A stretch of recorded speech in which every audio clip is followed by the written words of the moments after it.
Aku udah jauh-jauh hari ngomong, ingat nggak waktu aku bilang sama Ambasador Rosan yang nawarin aku posisi itu.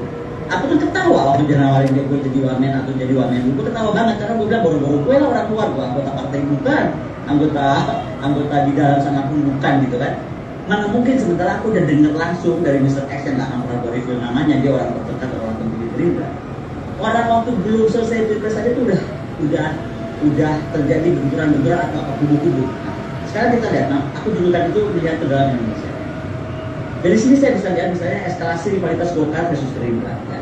Coba kita lihat dari sebelum tadi saya cerita, sebelum terjadi apapun udah ada tawaran keras di sana. Apalagi setelah terpilih, masa beberapa hari setelah pencoblosan kalau Pak Henry lihat itu ada beberapa pemicu faktornya. Pertama, Golkar mengklaim dia adalah partai yang paling berkontribusi. Ini menurut gue ini, kalau salah kalau di korupsi ya. Tapi ada pandangan soal Golkar itu mengklaim dia itu partai yang paling berkontribusi karena dia kan partai senior, partai besar, dalam kemenangan Pak Prabowo. Kemudian karena itulah Golkar kelihatannya terus merongrong atau memaksa untuk punya jatah menteri paling banyak, gitu kan? Bagaimana kemudian kita bisa lihat juga Gerindra mungkin akan terlihat kesulitan dalam merespon tekanan Golkar itu kalau nggak cerita terasa, gitu kan? Dan yang paling mungkin dikhawatirkan adalah pecahnya koalisi atau kumpulan mereka itu.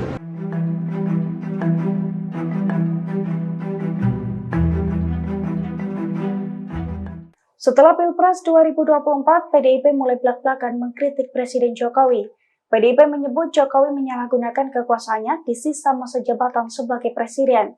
Bahkan secara gamblang, PDIP menyebut bahwa salah satu syarat untuk mengisi jabatan strategis saat ini adalah harus mengenal Jokowi. Dilansir dari tribunnews.com, hal itu diungkapkan Sekjen PDIP Hasto Kristianto dalam sebuah diskusi daring pada Sabtu 30 Maret. Hasto mengatakan bahwa Presiden Jokowi telah mempraktikkan nepotisme, yakni dengan mencalonkan orang-orang terdekatnya pada jabatan publik. Hasto menyindir kebiasaan Jokowi menunjuk orang-orang dekatnya ketika menjabat sebagai wali kota Solo untuk mengisi jabatan strategis di pemerintahan. Menurut Hasto, salah satu syarat mengisi jabatan strategis saat ini adalah harus mengenal Jokowi sejak ia masih menjadi wali kota Solo. Diketahui sebelumnya ada cukup banyak pejabat di posisi strategis yang sudah dekat dengan Jokowi sejak sama-sama bertugas di Solo. Bahkan mereka kerap disebut sebagai geng Solo. Beberapa di antaranya adalah Menko Polhukam dan mantan Panglima TNI Hadi Cahyanto. Kemudian Panglima TNI Jenderal Agus Subianto dan juga Kapolri Jenderal Listio Sigit Prabowo.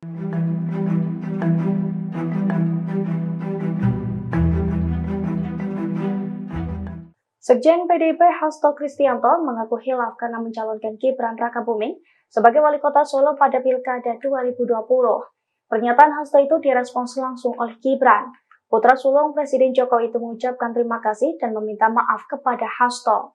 Dilansir dari tribunsolo.com, tanggapan Gibran itu disampaikan di Masjid Raya Syekh Zayed, tepatnya pada Sabtu 30 Maret 2024 malam. Selain menanggapi soal penyesalan PDIP mengusung dirinya, Gibran juga menanggapi pernyataan Hasto yang menyebut Presiden Jokowi dan dirinya biasa berbohong.